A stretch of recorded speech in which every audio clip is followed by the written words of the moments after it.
warahmatullahi wabarakatuh. Halo teman-teman semua, perkenalkan nama saya Muhammad Ihsan dengan NIM 22552011110012. Saat ini saya sedang menempuh pendidikan di Universitas Muhammadiyah Banjarmasin, Fakultas Teknik Program Studi Informatika. Di dalam video ini, saya ingin membuat sebuah rangkuman pembelajaran dari mata kuliah Digital Forensik dengan dosen pengampu Bapak Komarudin M.Com. Baik, langsung saja teman-teman, kita masuk ke kesimpulan dari materi yang pertama, yaitu pengenalan forensik digital. Forensik digital merupakan cabang ilmu forensik yang berfokus pada pengumpulan, analisis, dan penyajian bukti digital dalam konteks hukum.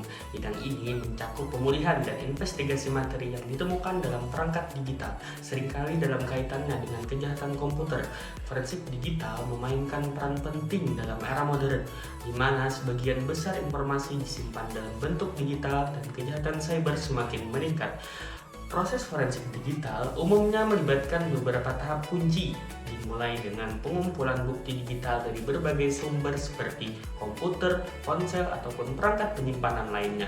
Selanjutnya, bukti ini dianalisis menggunakan berbagai teknik dan perangkat lunak khusus untuk memulihkan, mengekstrak, dan menginterpretasikan data. Selanjutnya, tahap terakhir melibatkan penyajian temuan dalam format yang dapat dipahami oleh pihak berwenang ataupun pengadilan. Lanjut ke kesimpulan materi yang kedua, yaitu profesi ahli forensik TI. Materi ini membahas tentang profesi ahli forensik TI, sebuah bidang yang semakin penting seiring meningkatnya kejahatan di bidang teknologi informasi. Ahli forensik TI membantu penegak hukum dan perusahaan dalam mengungkap kejahatan digital.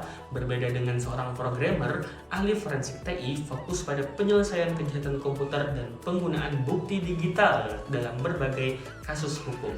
Keahlian yang dibutuhkan juga mencakup pemahaman mendalam tentang hardware, sistem operasi, dan teknik pemulihan data. Kriteria penting bagi ahli forensik TI meliputi ketelitian, pengetahuan teknis dan hukum, serta etika yang tinggi. Aktivitas mereka melibatkan perlindungan sistem, penemuan dan pemulihan file, serta analisis data dari area khusus di disk. Sertifikasi seperti NCA, CCA, dan GCFA tersedia untuk para profesional di bidang ini. Beberapa pertanyaan yang diajukan mencakup durasi pendidikan sertifikasi, kebutuhan tim dalam pekerjaan forensik, dan persiapan untuk penggeledahan dan penyitaan perangkat komputer.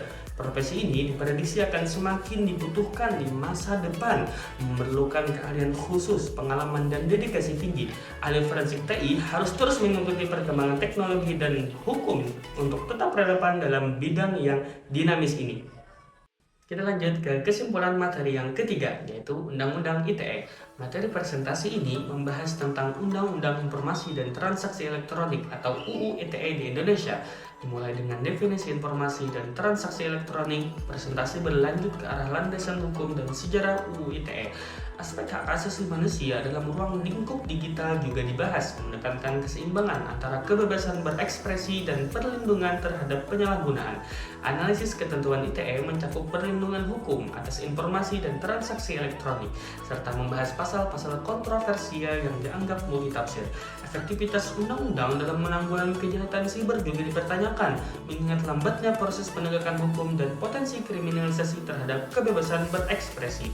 Pertanyaan-pertanyaan yang diajukan juga mencerminkan isu-isu kritis seputar Undang-Undang ITE. Peran forensik digital dalam penegakan hukum juga dibahas, termasuk analisis perangkat elektronik, pemulihan data, dan penelusuran aktivitas online.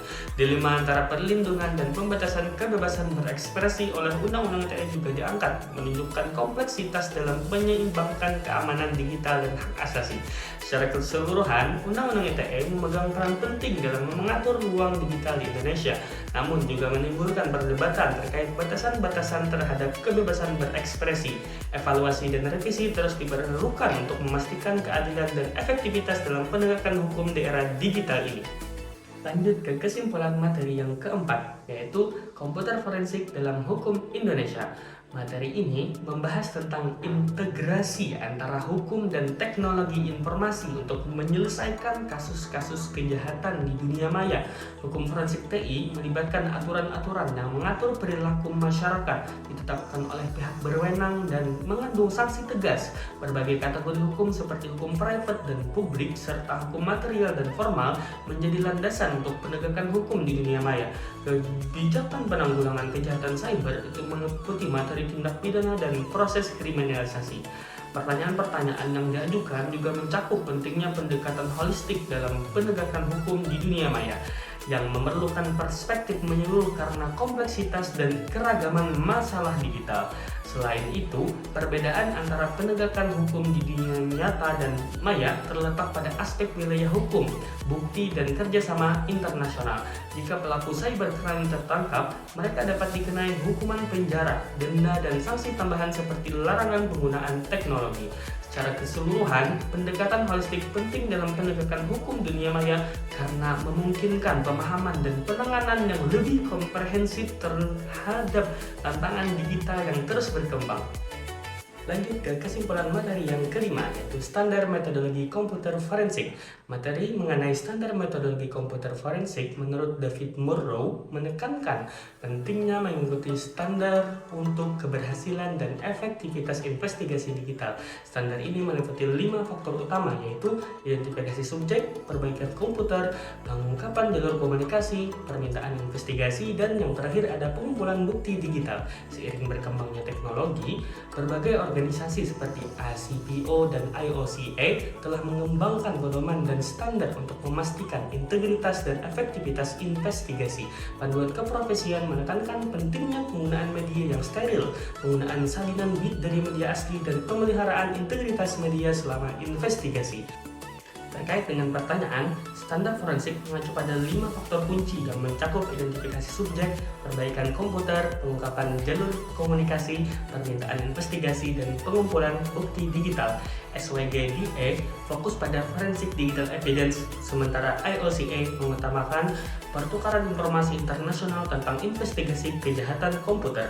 Secara singkat, standar metodologi komputer forensik adalah panduan penting untuk memastikan proses investigasi yang konsisten dan dapat diandalkan. Penggunaan media yang steril dan pemeliharaan integritas bukti merupakan kunci untuk hasil yang sangat valid. Berbagai organisasi internasional telah menetapkan standar dan pedoman yang mendukung teknik pengumpulan dan analisis bukti yang tepat guna mendukung penegakan hukum dan investigasi yang efektif di tingkat global. Lanjut ke kesimpulan materi yang keenam, yaitu hukum pembuktian. Materi ini membahas hukum pembuktian dalam konteks kejahatan teknologi informasi, mencakup definisi, sumber hukum, dan kategori bukti digital. Sumber hukum utama di Indonesia itu meliputi KUHP dan UU ITE. Bukti digital yang meliputi file, email, dan rekaman suara merupakan salah satu aspek penting dalam penyelidikan kejahatan teknologi informasi. Selain bukti digital, bukti fisik dan keterangan saksi juga memainkan peran penting dalam proses pembuktian. Prosedur pembuktian melibatkan pengumpulan, analisis, dan penyajian bukti dengan tujuan mencapai keadilan. Jawaban dari pertanyaan yang diajukan menjelaskan bahwa bukti cybercrime dapat sangat membantu dalam pembuktian kasus jika bukti tersebut relevan, dapat diverifikasi dan menggunakan metodologi forensik yang tepat. Metode rekursif membantu mengulang proses pembuktian untuk memastikan keadilan bukti dan bukti digital tetap sah selama masa berlaku undang-undang yang relevan. Jika bukti fisik rusak, bukti digital yang terkait tetap dapat digunakan jika masih valid secara hukum. Dalam hal bukti cybercrime, elemen seperti tanda tangan elektronik, centang pada form, dan rekaman suara juga berperan penting sebagai bukti yang sah. Secara umum, materi ini menyoroti pentingnya metodologi yang teliti dalam pembuktian kejahatan teknologi informasi. Analisis bukti digital merupakan teknik forensik khusus untuk menjaga integritas dan keaslian bukti, perlindungan barang bukti, dan metodologi yang sesuai seperti penggunaan tanda tangan digital dan rekaman suara, membantu memastikan bahwa bukti tetap valid dan sah di pengadilan. Pemahaman yang mendalam tentang hukum dan prosedur pembuktian penting untuk mencapai keputusan yang adil dan tepat dalam kasus kejahatan cyber. Lanjut ke kesimpulan materi yang ke-7, yaitu keamanan dalam teknologi informasi. Teknologi informasi berperan penting dalam keamanan dan informasi dengan menyediakan berbagai alat dan metode untuk melindungi data dan sistem. Komputer digunakan dalam perlindungan data melalui antivirus, firewall, enkripsi, dan kontrol akses. Selain itu, intelijen dan analisis data melibatkan pengumpulan, analisis, dan permodelan prediktif Operasi keamanan mencakup analisis forensik, pengintaian, pelacakan, dan pengumpulan data, sedangkan pendidikan dan pelatihan berfokus pada keamanan cyber, serta simulasi dan latihan untuk meningkatkan kewaspadaan terhadap ancaman seperti malware, phishing, dan ransomware. Pertanyaan yang diajukan tentang peran analisis forensik dalam menanggapi serangan keamanan cyber dijawab dengan menjelaskan bahwa analisis forensik membantu mengidentifikasi serangan, kemudian mengumpulkan bukti digital, membantu pemulihan sistem, dan mengevaluasi dampak serangan terhadap organisasi. Ini menunjukkan pentingnya forensik digital dalam keamanan informasi modern. Secara keseluruhan, keamanan dalam teknologi informasi mencakup berbagai aspek, mulai dari perlindungan data dan analisis forensik hingga keamanan situs web dan perangkat lunak. Implementasi metode seperti security by design, penggunaan alat bantu keamanan, dan pelatihan karyawan merupakan langkah penting untuk melindungi sistem dari ancaman dan gangguan. Kita lanjut ke kesimpulan materi yang ke-8, yaitu kejahatan di bidang teknologi informasi. Materi presentasi ini memberikan gambaran komprehensif tentang kejahatan dalam bidang IT, dimulai dengan penjelasan istilah-istilah umum seperti phishing, hacking, dan carding. Presentasi kemudian menguraikan ciri-ciri unik kejahatan IT dari berbagai aspek, termasuk ruang lingkup, pelaku, dan jenis kerugian. Presentasi berlanjut dengan mengklasifikasikan kejahatan cyber berdasarkan aktivitasnya, seperti penipuan, spamming, dan cyber stalking. Bagian penting lainnya membahas strategi penanggulangan di tingkat individu, institusi, dan global. Ini mencakup langkah-langkah seperti memperkuat kesadaran cyber, menerapkan kebijakan keamanan, dan meningkatkan kerjasama internasional. Contoh konkret juga diberikan, termasuk Undang-Undang Perlindungan Data dan pengembangan alat keamanan yang baru. Pertanyaan yang diajukan menyoroti aspek-aspek penting dari kejahatan cyber. Pertanyaan tentang bagaimana kejahatan IT dapat mengganggu infrastruktur kritis suatu negara menunjukkan kekhawatiran akan dampak luas dari serangan cyber. Sementara itu, pertanyaan tentang bagaimana kejahatan cyber dapat terjadi dan ciri-ciri uniknya menekankan pentingnya pemahaman mendalam tentang sifat dan mekanisme kejahatan ini. Keseluruhan materi ini memberikan pandangan yang komprehensif namun ringkas tentang tantangan dan solusi dalam menghadapi kejahatan IT di era digital. Kejahatan dalam bidang IT berfokus pada eksploitasi teknologi untuk keuntungan ilegal dengan dampak luas pada berbagai aspek kehidupan digital dan fisik. Untuk mengatasi kejahatan ini perlu pendekatan menyeluruh, mulai dari kesadaran individu hingga kerjasama global. Penanggulangan yang efektif memerlukan penerapan teknologi keamanan kebijakan yang ketat dan pendidikan berkelanjutan tentang ancaman dan cara melindungi data serta sistem informasi. Lanjut ke kesimpulan materi yang ke-9, yaitu penanganan insiden forensik. Penanganan insiden forensik melibatkan langkah-langkah sistematis untuk menangani masalah keamanan informasi, mulai dari persiapan dengan alat deteksi dan backup sistem hingga proses penanganan insiden yang mencakup pengamanan bukti, pencarian, dan pemeliharaan rincian. Prosedur respons insiden mengikuti 6 fase, yaitu persiapan, identifikasi, pengisian fase, pembasmian fase, pemulihan fase, dan tindak lanjut. Dalam pemrosesan bukti, analisis dilakukan pada tingkat fisik dan logis untuk memastikan validitas dan penggunaan bukti yang ditemukan. Beberapa pertanyaan yang diajukan membahas topik-topik spesifik dari materi tersebut. Salah satunya meminta penjelasan detail tentang fase merespons insiden yang mencakup 6 tahapan dari persiapan hingga tindak lanjut. Pertanyaan lain membahas perbedaan antara analisis tingkat fisik dan logis dalam forensik digital, serta jenis-jenis insiden keamanan informasi yang mungkin saja terjadi. Penanganan insiden forensik itu membutuhkan prosedur yang terstruktur untuk mengatasi dan memulihkan dari insiden keamanan. Persiapan dan respon yang cepat sangat penting untuk menjaga integritas sistem dan bukti. Analisis pada tingkat fisik dan logis membantu dalam menyelidiki dan memahami insiden, memastikan bahwa data yang ditemukan dapat dipertanggungjawabkan di pengadilan. Lanjut ke kesimpulan materi yang ke-10, yaitu investigasi kasus TI dan keamanan dalam TI. Materi ini mencakup berbagai prosedur dan teknik untuk mengidentifikasi, mengumpulkan, menganalisis, dan menyajikan bukti digital secara forensik. Proses ini meliputi pengumpulan bukti digital, analisis forensik, dokumentasi kegiatan, dan penyajian bukti. Metode pencarian dan penyitaan dilakukan untuk menemukan dan mengamankan barang bukti seperti laptop, komputer, ponsel, dan cloud storage agar tidak dimodifikasi. Analisis informasi melibatkan penggunaan keyword searching, data carving, dan analisis metadata. Dalam data recovery, teknik seperti file system recovery dan unallocated space analysis digunakan. Selain itu, proses logout evidence, visual inspection, serta penyimpanan dan penyalinan data dengan teknik read-only dan read blocker juga penting untuk menjaga keaslian bukti. Menanggapi beberapa pertanyaan, penggunaan alat dan perangkat lunak forensik digital melibatkan beberapa aplikasi software forensik untuk menganalisis bukti digital dengan aman dan mendalam. Untuk masalah ekstraksi data seperti data terenkripsi dan terfragmentasi, solusinya melibatkan penggunaan teknik dekripsi, defragmentasi, dan backup data secara berkala untuk meminimalkan risiko kehilangan data.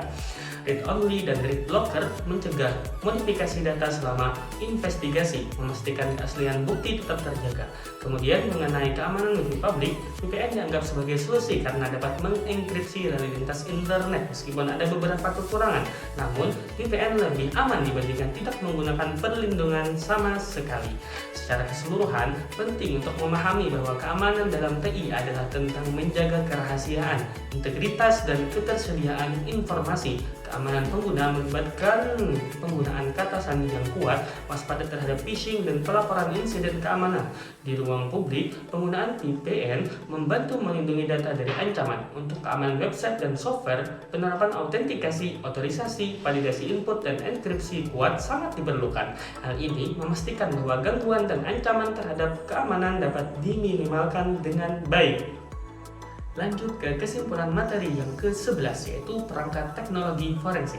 Perangkat teknologi forensik semakin penting dengan pesatnya perkembangan teknologi. Teknologi forensik melibatkan penggunaan metode ilmiah untuk menyelidiki dan menganalisis bukti digital dalam berbagai kasus kriminal. Dokumen ini menjelaskan berbagai komponen teknologi forensik, termasuk perangkat keras, perangkat lunak, basis data, dan brainware yang digunakan oleh para profesional untuk mengungkap kejahatan. Perangkat keras meliputi perangkat input, output, dan media penyimpanan, sedangkan perangkat lunak mencakup aplikasi sistem dan aplikasi khusus. Brainware adalah profesional yang menjalankan teknologi forensik seperti analisis sistem dan investigator forensik komputer. Casing komputer berfungsi melindungi komponen internal dari debu, panas, dan kerusakan fisik. Slide yang menampilkan list ISA, AISA, hingga USB menggambarkan perkembangan bus komputer dari yang paling dasar hingga yang paling modern, dengan fungsi berbeda untuk mengirimkan data, alamat, dan kontrol. Kemudian ada brainware. Brainware adalah elemen penting dalam forensik digital karena profesional ini memiliki keahlian untuk menganalisis dan menafsirkan data digital serta melakukan investigasi forensik secara efektif. Dalam forensik digital, perangkat keras, perangkat lunak, dan brainware bekerja sama untuk mengumpulkan, menganalisis, dan melaporkan bukti digital. Brainware sangat penting karena keahlian mereka menentukan keberhasilan investigasi. Teknologi penyimpanan yang berkembang sekarang seperti hard disk dan SSD serta bus komputer yang lebih cepat dan efisien meningkatkan kemampuan komputer dalam mengolah data dengan cepat. Kombinasi ini memungkinkan proses forensik yang lebih efektif dan akurat dalam mengungkap kejahatan digital. Lanjut ke kesimpulan materi yang ke-12, yaitu tools forensik. Materi ini membahas pentingnya tool forensik dalam menjaga keamanan dan integritas data di dunia digital. Tool forensik seperti Ncase forensik, autopsi, Wireshark, dan FTK digunakan untuk mengumpulkan, menganalisis, dan menginterpretasikan bukti digital dengan efisien. Kategori tool forensik mencakup analisis disk, jaringan, dan memori. Masing-masing berfungsi untuk memulihkan data yang dihapus, menganalisis aktivitas jaringan, dan memeriksa informasi di dalam memori komputer. Selain itu, tool forensik juga memiliki manfaat dalam deteksi dan investigasi serangan, pemulihan data, dan peningkatan keamanan sistem. Kemudian, jenis-jenis malware meliputi virus, worm, trojan, ransomware, dan spyware. Kemudian, malware bisa masuk ke perangkat pengguna melalui berbagai metode seperti unduhan dari situs web yang tidak terpercaya, lampiran email berbahaya, atau melalui jaringan yang tidak aman. Penggunaan Wireshark dalam forensik digital melibatkan analisis lalu lintas jaringan untuk mendeteksi aktivitas mencurigakan atau serangan jaringan, sehingga membantu dalam investigasi digital dengan mengidentifikasikan pola komunikasi yang tidak biasa ataupun berbahaya. Secara keseluruhan, tool forensik memainkan peran vital dalam memastikan keamanan digital dengan kemampuan untuk memulihkan data yang hilang, menyediakan bukti digital untuk keperluan hukum, dan mengevaluasi keamanan sistem. Tool forensik merupakan komponen kunci dalam upaya melawan ancaman cyber. Keberhasilan penggunaannya bergantung pada pemahaman teknik forensik dan keterampilan pengguna dalam menerapkannya. Lanjut ke kesimpulan materi yang terakhir, yaitu UTS dan UAS. Pada saat UTS Digital Forensik, kami diberi tugas kelompok untuk membuat video tentang materi profesi ahli forensik TI, di mana di dalam video tersebut membuat unsur perkenalan anggota kelompok, kemudian ada penyampaian submateri, dilanjutkan dengan penyampaian isi materi, dan yang terakhir ada kesimpulan sekaligus penutup. Pembuatan video ini diupload di channel YouTube kami, dan link video tersebut harus dikumpulkan sebelum jam 23.59 pada hari terakhir UTS. Selanjutnya, pada saat UAS Digital Forensik, kami diberi tugas per individu untuk membuat video rangkuman dari pertemuan 1 sampai terakhir dari mata kuliah Digital Forensik ini. Pembuatan video ini diupload di channel YouTube pribadi kami, dan link video tersebut harus dikumpulkan sebelum jam 23.59 pada hari terakhir UAS. Baik teman-teman semua, demikianlah video rangkuman pembelajaran dari mata kuliah Digital Forensik yang telah saya buat. Terima kasih kepada teman-teman yang telah menonton video ini. Semoga video ini dapat bermanfaat bagi kita semua. Saya Muhammad Ihsan, pamit undur diri. Wassalamualaikum warahmatullahi wabarakatuh.